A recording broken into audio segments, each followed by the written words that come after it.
97% of men over 50 miss the exact moment a woman begins to flirt with them. Not because they are blind, slow, or out of touch, but because the signals are no longer what they were decades ago. She is not going to grab your arm and giggle like a teenager. She is not going to look you in the eye and say, "I like you," or boldly invite you out for drinks. Instead, she will ask a question, a soft question, a casual question, one that sounds completely harmless on the surface, but quietly opens a door. And if you do not step through that door, it closes just as gently as it opened. That is how these moments slip away. You walk off thinking it was just a pleasant conversation. She walks away thinking, well, I guess he's not interested. You did not say anything wrong. You simply did not say the right thing, because you did not realize what she was truly asking. And I want you to sit with that for a moment, because I know this is something so many of you have experienced. Maybe not just once, but many times over the years. You meet someone warm, someone interesting, someone who makes the room feel a little lighter, and somehow the moment passes before you even knew it had arrived.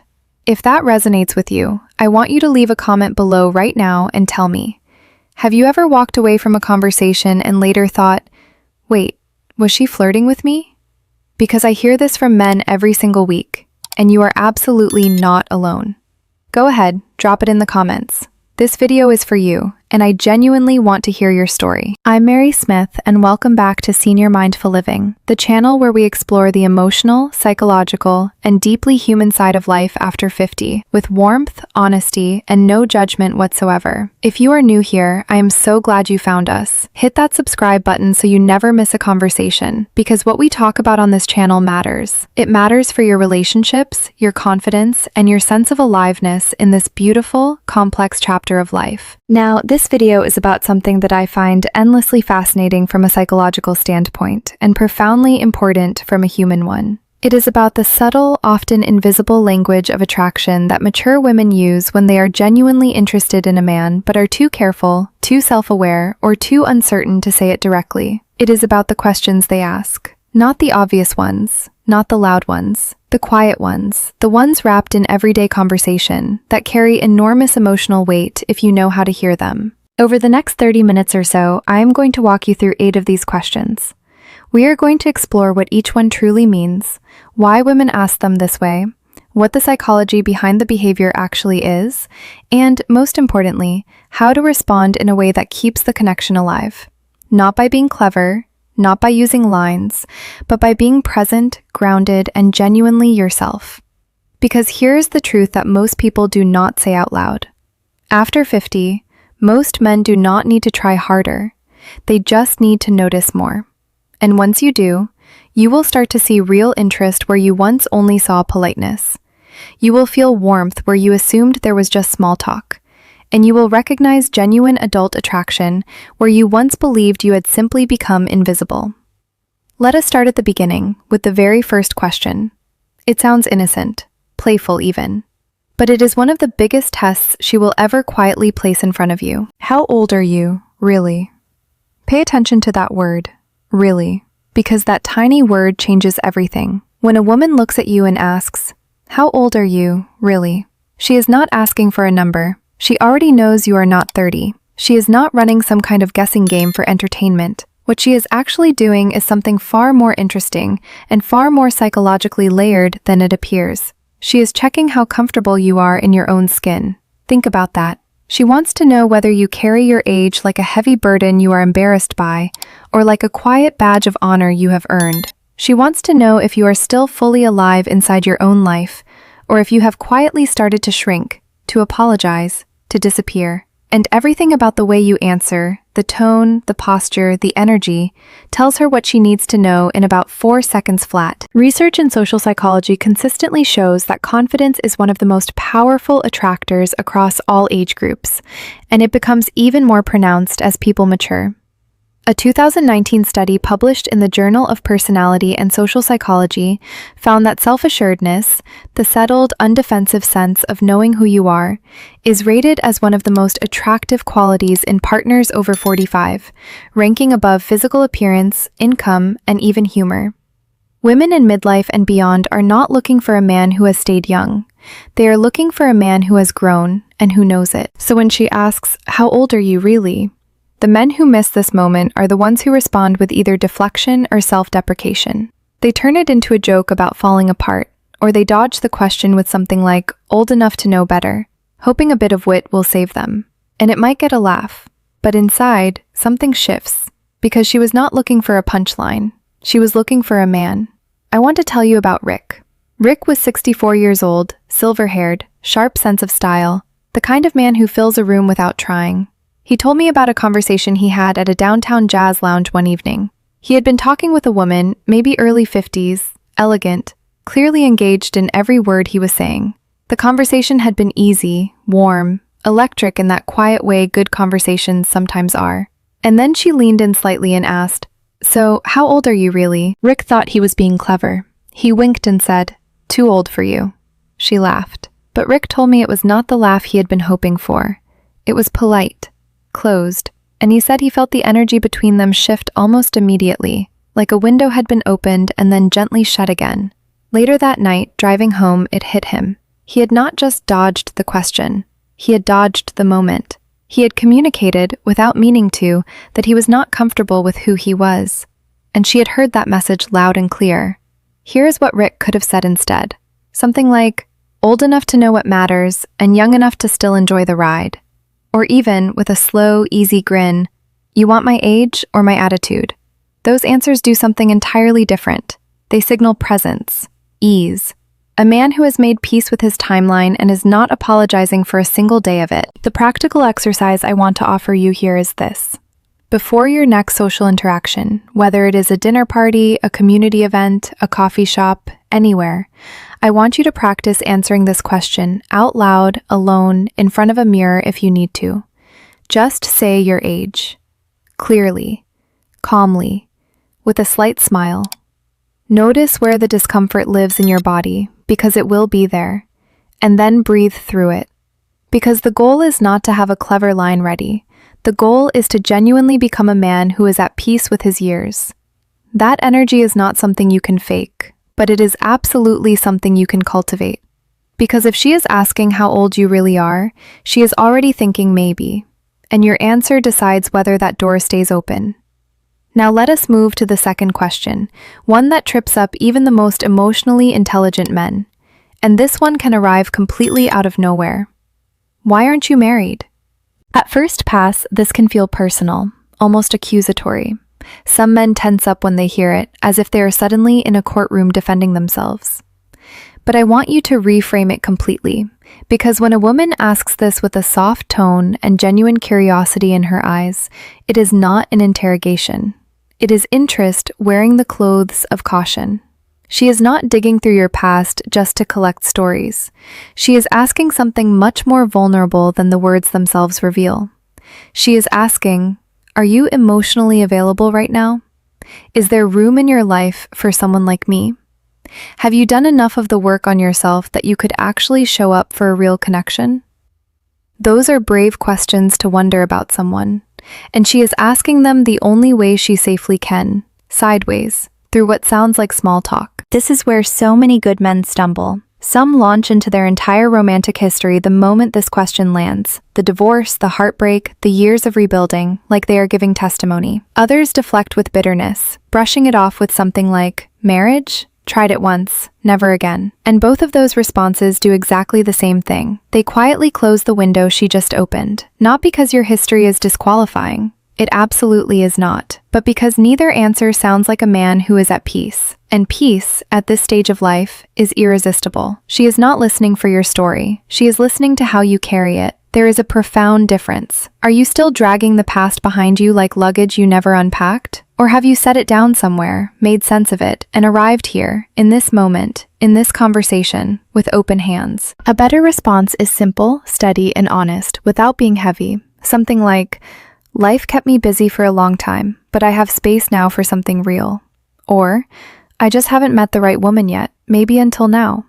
That last part, maybe until now, is not a line. It is a possibility. Impossibilities, offered with warmth and without pressure, are the language of genuine connection. Let me tell you about Gerald. Gerald was 67, quiet and steady, a man who worked with his hands and carried a kind of peaceful dignity that people were drawn to without quite knowing why. He had been widowed young, and in the decades since, he had thrown himself into his work, his garden, his grandchildren. He was whole. But he was also lonely in that quiet, specific way that good people sometimes are. He met a woman at a community garden where he volunteered on Saturday mornings. They started talking, about tomatoes of all things, and 20 minutes turned into an hour without either of them noticing. She was warm, funny, clearly interested. And then she smiled at him and asked, "How come a man like you isn't married?" Gerald froze. He gave a stiff, brief answer about how things had not worked out, and quickly steered the conversation somewhere safer. The next Saturday, she was not there. The Saturday after that, she was not there either. She had quietly stopped coming. Months later, Gerald told me, "I didn't realize she was asking because she was thinking about us. I thought she was just being polite." That is the pattern.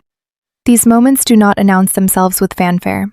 They arrive dressed as casual questions, indistinguishable from ordinary conversation, until you understand them, usually after she is already gone. And the painful truth is that what felt like self-protection in that moment was actually the thing that pushed her away. Psychologically, what is happening here is elegant and completely understandable. She is feeling something real, but she will not risk being vulnerable unless she has evidence that it is safe. Your answer to, "Why aren't you married?" is that evidence. If it sounds bitter or closed, she steps back. Not because she is playing games, but because she is protecting herself the same way you are. If it sounds calm, open, and lightly warm, like a man who has genuinely done the work and is standing in his own life with both feet, it tells her everything she needs to know. So the next time someone asks why you are not married, do not give her a reason to regret the question. Give her a reason to wonder what could come next. And this brings us to the third question, one that often catches men completely off balance and not in the way they expect. Do you usually date younger women? Now, this one throws people off in different directions. Some men hear it as a compliment, as if she is suggesting she considers herself younger, or that he seems youthful enough to attract them. Others hear it as a trap and start backpedaling immediately. But when a woman asks this, she is doing something far more specific and far more personal than either of those interpretations suggests. She is quietly, carefully checking her own eligibility. She is asking, "Could you see someone like me, someone at this stage, with this life, with this complexity, as more than a friend?" She is listening for whether you will make her feel seen, respected, and genuinely considered, or whether she is about to be measured against some internal checklist of younger, simpler, less complicated options. And she is asking in this indirect way, because to ask directly, "Are you attracted to me? Do you think we could be something?" feels like far too much exposure, far too much risk.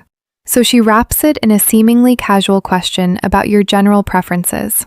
But make no mistake, it is personal. It is about her.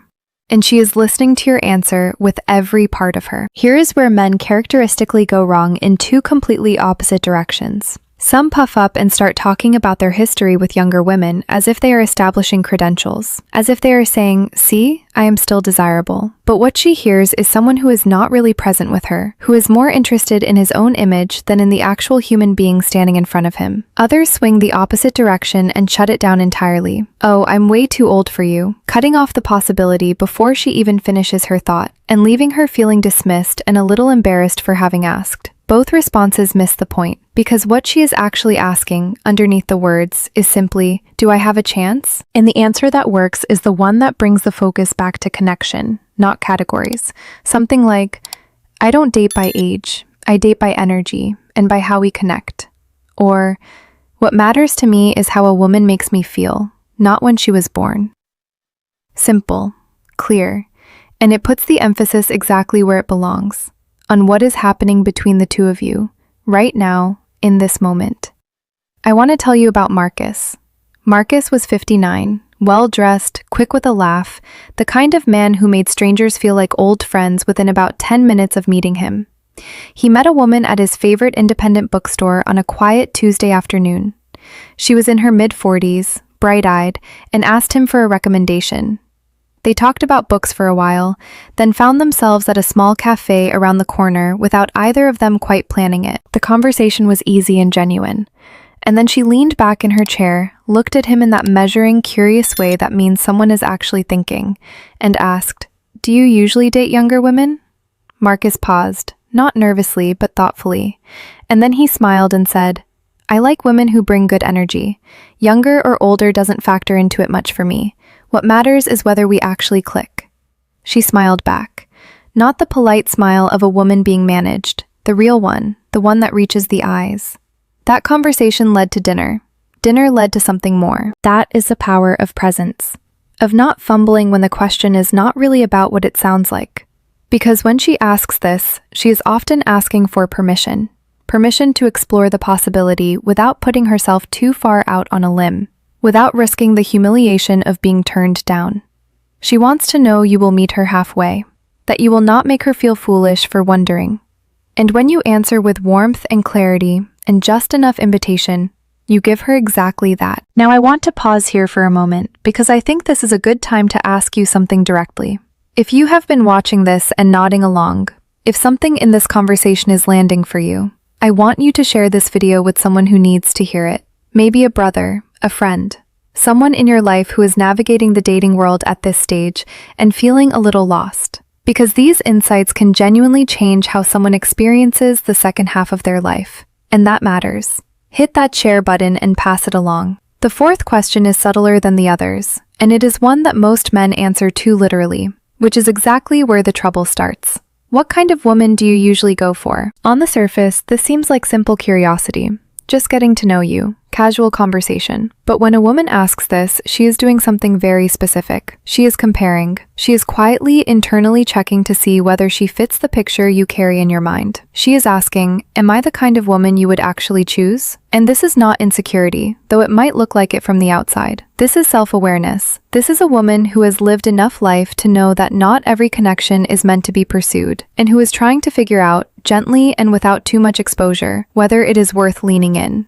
Here's the mistake most men make. They answer too literally. They start listing traits. Athletic, adventurous, outdoorsy, doesn't take herself too seriously, loves to travel, as if they are filling out a profile. And what they do not realize is that in that moment, she is not listening to the content of the list. She is watching how you make her feel while you answer it. If your answer is a checklist of specific physical or lifestyle traits, she is going to do the math. And even if she scores reasonably well on your list, something about being evaluated against a checklist feels cold. It signals that you are still operating from a kind of romantic shopping mentality, still chasing an image rather than pursuing a connection. But if your answer is expansive, if it focuses on qualities of character, on the feeling of being with someone, on the energy of mutual respect, she hears something completely different.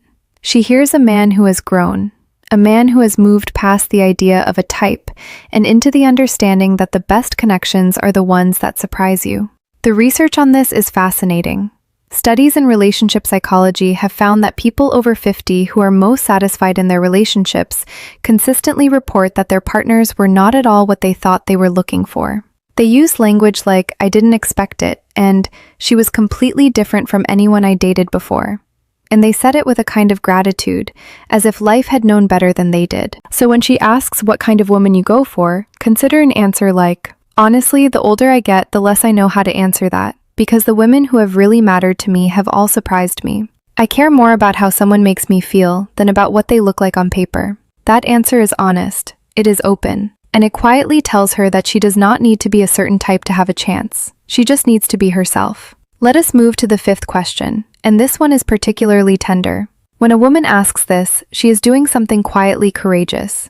Are you close with your family? This sounds like simple background conversation, the kind of question you ask at any social gathering to fill the space. But when a woman who is genuinely interested in you asks this, she is doing something far more specific. She is trying to understand how you love, because how a man relates to his family, how he talks about his children, his siblings, his aging parents, the people he has been bound to for decades through both choice and blood, reveals something that almost nothing else can.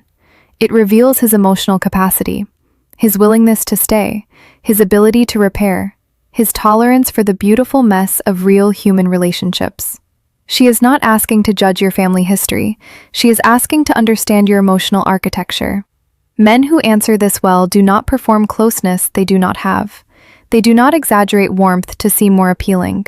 What they do is answer honestly, with the kind of quiet, grounded thoughtfulness that communicates, "I have done the work of understanding my own relationships. I am not running from them, and I'm not defined by their wounds. Something like, my relationship with my kids has been the most important thing I've ever worked on. It hasn't always been easy, but it's real. Or, I lost my mother a few years ago, and honestly, it clarified everything for me about what actually matters. These answers are not performances, they are windows. And a woman who is thinking about whether she can trust you with her own heart will look through those windows and decide whether what she sees feels safe. The practical advice here is this. Before your next conversation with someone you are interested in, take some time, alone, in a journal if you use one, or just in quiet thought, to reflect on your family relationships. Not to rehearse answers, but to genuinely understand your own emotional narrative. Because the men who connect most deeply with women at this stage of life are the ones who have done that inner work, who can speak about love and loss and complexity with honesty and without defensiveness. Now, the sixth question shifts the energy slightly, and it is one that women use when they want to understand something very specific about your daily life.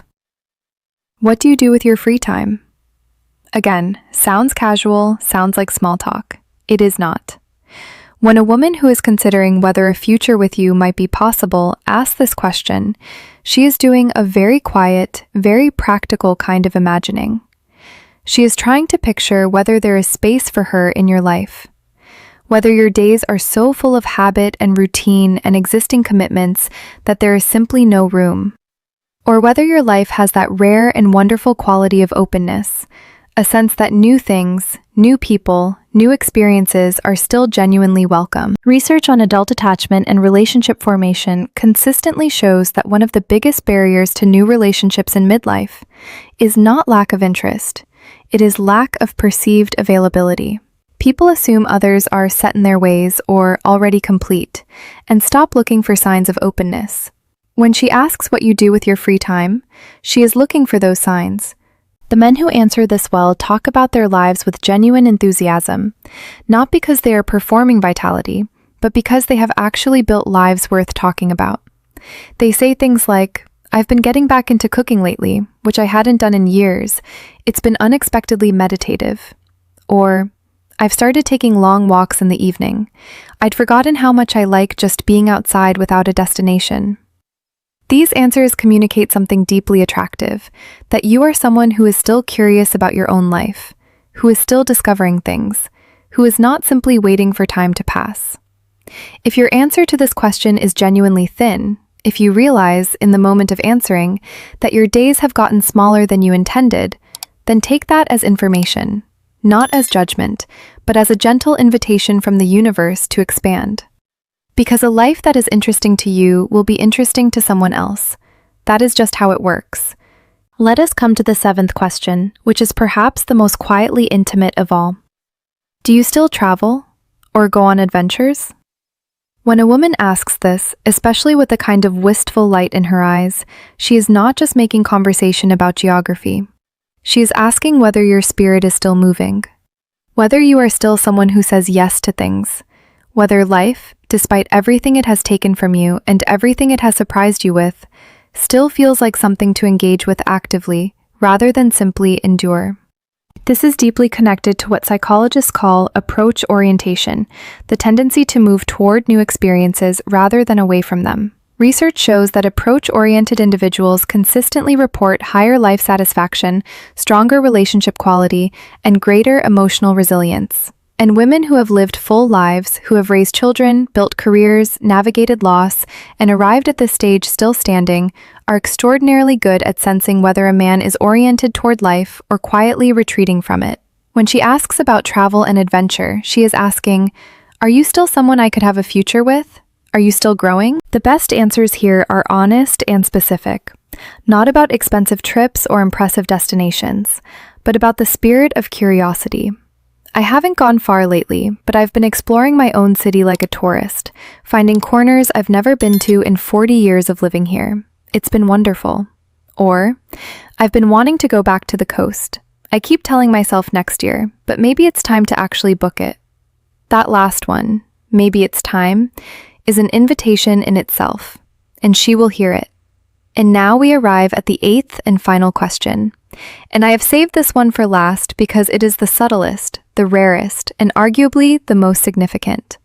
She will not always ask this one, but when she does, pay very close attention. Do you believe people can really change? This question arrives late in a good conversation usually, after some warmth has built, after some trust has begun to form. It sounds philosophical, abstract, like she is just musing about human nature. But when a woman looks at you, really looks at you, and asks whether you believe people can truly change, she is almost never asking theoretically. She's asking about herself, and she's asking about you. She has a history, so do you. She has made choices she is still making sense of, so have you.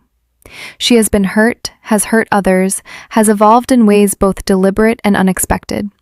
And before she allows herself to feel anything more for you, before she takes even one more step toward genuine vulnerability, she wants to know whether you are the kind of man who believes in the possibility of becoming, of growth, of a person, herself, yourself, anyone, being genuinely different than they were. If your answer is cynical, if you shrug and say something like, "People are who they are in my experience," she may not argue with you. She may even nod, but something will close inside her, quietly and permanently. Because what you will have communicated, without intending to, is that you see the world as fixed. And a woman who is still becoming, who is still choosing who she wants to be in this chapter, needs to know that the man she is considering sees the world as she does, as alive with the possibility of transformation. The answer that opens everything is the honest one. The one that comes from your own lived experience of having changed, of having been cracked open by something, by grief or failure or love, and having rebuilt yourself into someone you prefer. Something like, "I didn't used to believe it, but I've watched myself become someone I didn't expect, and I've watched people I love do the same. So yes, I think change is possible. I think it might be the most human thing there is." That answer does not require a perfect life. It requires honesty. And honesty, offered with gentleness and conviction, is one of the most powerfully attractive things a person can offer another person at any age. I want to close with something that I feel is important, something that ties all 8 of these questions together. The reason women over a certain age ask sideways, ask softly, ask in the language of casual conversation rather than direct declaration, is not because they are playing games. It is because they have learned, through years of living, that vulnerability has a cost, that putting yourself out there directly can be met with rejection, with dismissal, with the particular humiliation of caring more than someone else does. And so they test the waters first. They send out these small, gentle signals, these questions that sound like small talk but carry enormous emotional weight, to see whether it is safe to say more. And the men who recognize this, who learn to hear the real question underneath the casual one, are the men who find themselves in extraordinary conversations, extraordinary connections, and sometimes extraordinary relationships, at an age when many people have quietly given up on the idea. You are not too old for this, not even close. After 50, you carry something that younger men simply do not have yet. You carry the gravity of a life fully lived. You carry scars that have healed into wisdom. You carry the particular kind of patience that only comes from having learned, sometimes painfully, what actually matters and what absolutely does not. That is not a disadvantage. That is everything. So the next time a woman asks you a soft question, a question that sounds harmless but lands with a little extra weight, a little extra warmth, I want you to pause. I want you to resist the urge to deflect or perform or be clever. I want you to simply be present and honest and yourself. Because she is not looking for a younger man, she is looking for a real one. And if you are watching this right now, you already are one. I would love to know which of these 8 questions has shown up in your life. Which one surprised you the most? Which one made you think back to a moment you handled differently than you wish you had? Leave it in the comments. I read every single one, and I genuinely want to hear from you. If this video brought you something valuable today, please give it a like. It truly helps this channel reach more people who need these conversations. Share it with someone in your life who is navigating dating and connection at this stage, because this is the kind of insight that can genuinely change things for someone. And if you are not subscribed yet, please do. We have so many more conversations like this one coming, and I do not want you to miss a single one. I'm Mary Smith. Thank you so much for spending this time with me. Take good care of yourself and of each other. I will see you in the next one.